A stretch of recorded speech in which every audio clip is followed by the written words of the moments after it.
Next question है आपका 9.9 chapter का क्लास 10th का क्वेश्चन नंबर 6 है। उसमें क्या दिया हुआ है, ए 1.5 मीटर टॉल बॉय, एक 1.5 मीटर ऊंचा लड़का है, लंबाई का लड़का है, जो standing at some distance from 30 metre tall building, एक 30 मीटर ऊंची बिल्डिंग है। कितनी मीटर ऊंची बिल्डिंग है?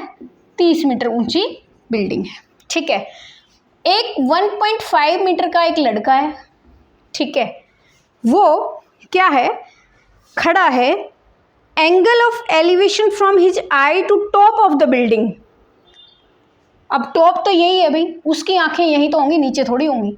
खड़ा है वो, उसकी आंखें यहाँ हुई, ठीक है, तो यहाँ हुई, तो यहाँ से जो एंगल ऑफ एलिवेशन है ये कितना है? पहले 30 डिग्री था, 30 से कितना हो गया? 60 डिग्री। कितने डिग्री का था? 30 डिग्री का था, ठीक है, कितने डिग्री का था? 30 डिग्री का। फिर उसने कहा कि इंक्रीज हो रहा है एंगल, कितने डिग्री? 30 से जब वो आगे की ओर बढ़ा लड़का, मान लो वो यहाँ आ गया, कितने मीटर ऊंचा था वो लड़का? 1.5 मीटर।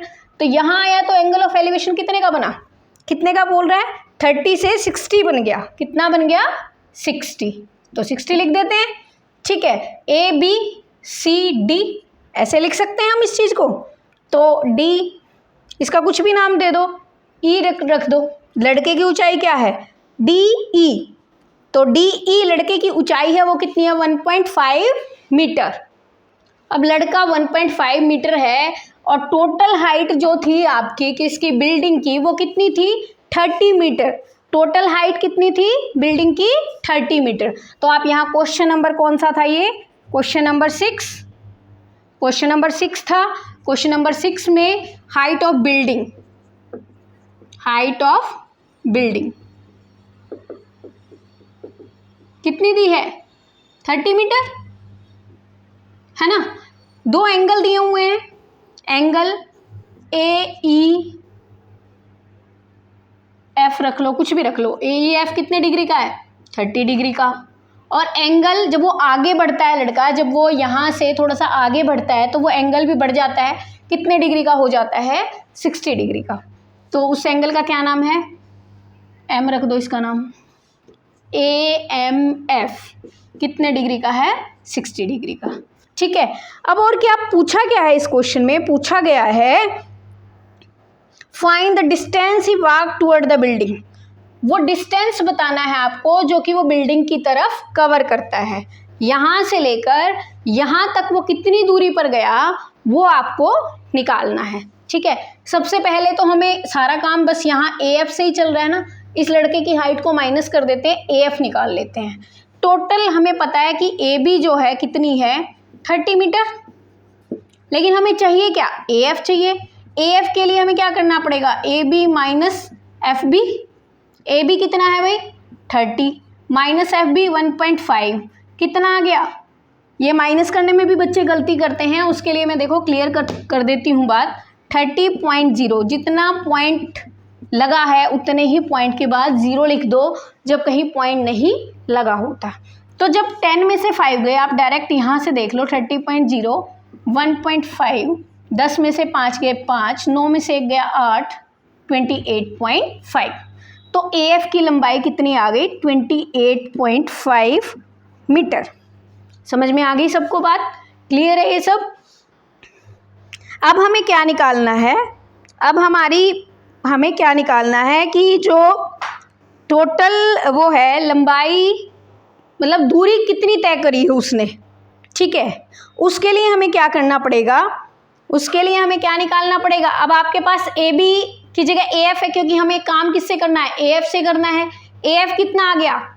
ए एफ कितना आ गया आपका? ये कितना आ गया? 28.5। यहाँ तक आपका 28.5 आ गया। अब आपके पास हाइट भी गिवन है, एंगल भी गिवन है, तो एफ ई निकालना आपके लिए क्या हो जाएगा? इजी हो जाएगा। समझ में आ रही है बात? अब आपके पास देखो क्या है, अब आपके पास ए एफ भी गिवन है, 28.5 हो गया, और आपके पास क्या है? एक एंगल भी है। तो क्वेश्चन के अकॉर्डिंग हम क्या करेंगे? अब A F upon perpendicular upon क्या बन गया? Base, F E.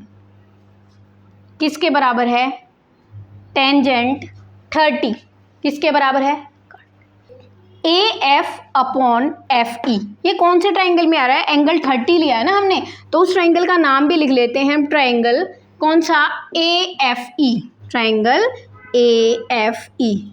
ठीक है, ये यहाँ क्लियर लिख लेना, आपको कंफ्यूजन नहीं होगी कि कौन से ट्राइंगल से हमने क्या कर दिया। समझ में आई बात।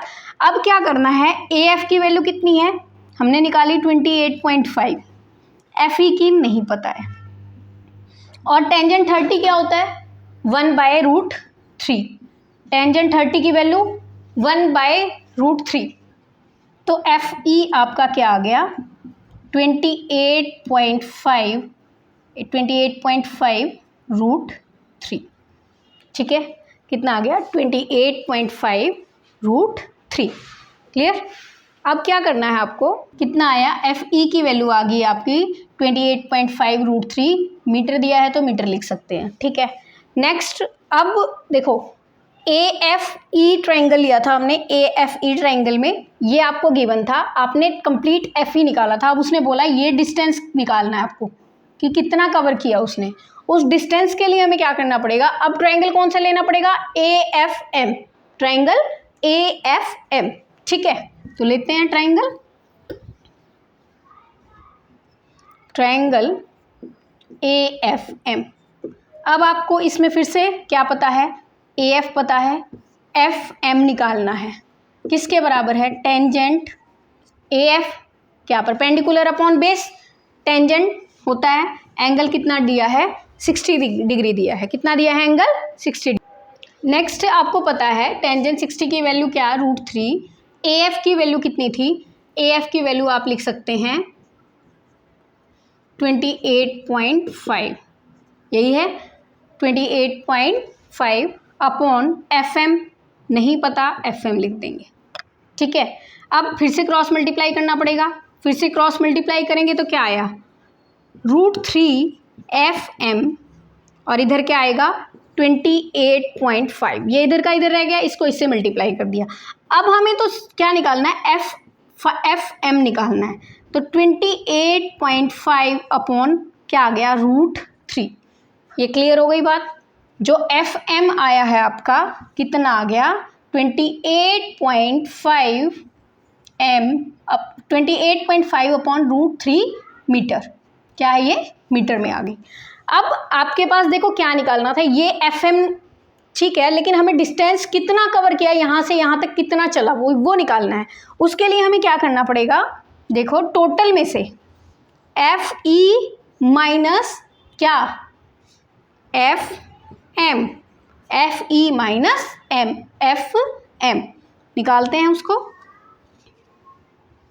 अब एफ ई की वैल्यू कितनी है, 28.5 √3, ठीक है ना, और एफ एम की वैल्यू आपकी ये आई है 28.5 अपॉन √3। अब हमें ये भी तो पता है कि भाई रूट में हम कभी भी वैल्यूज़ को नहीं छोड़ते हैं नीचे, तो उसके लिए हमें क्या करना पड़ता है, रैशनलाइज। तो रैशनलाइज करेंगे तो क्या करेंगे, या रैशनलाइज कर लो या डायरेक्ट एलसीएम ले सकते हैं हम इस क्वेश्चन में, क्योंकि यहाँ भी √3 है, तो √3 एलसीएम ले लिया।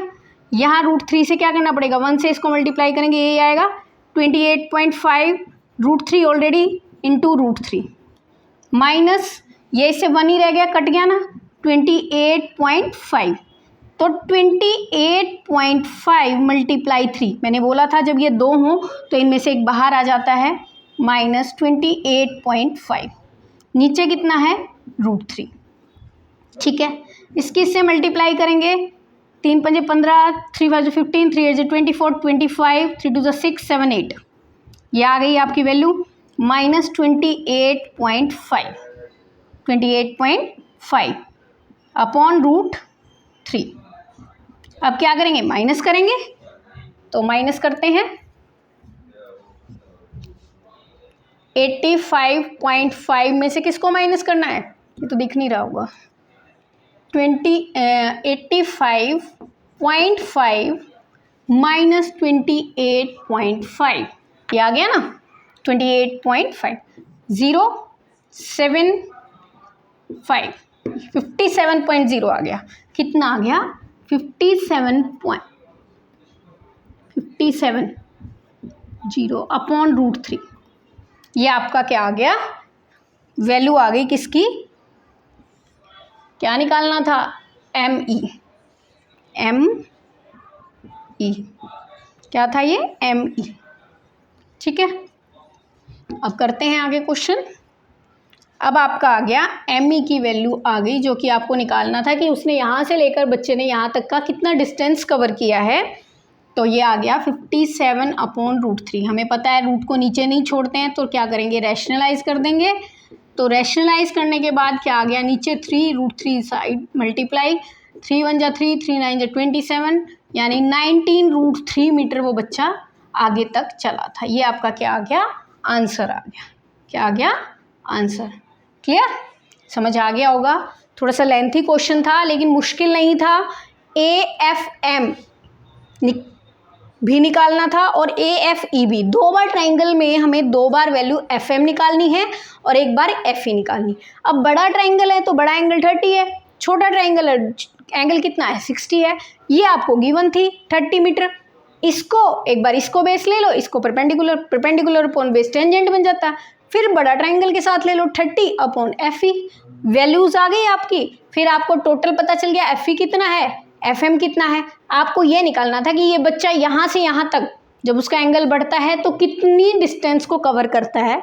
उसके लिए हमें क्या करना पड़ेगा, FE में से FM को माइनस करना पड़ेगा। ये हमने माइनस कर दिया, रैशनलाइज करना पड़ा क्योंकि रूट में हम नीचे वैल्यूज को नहीं छोड़ते हैं।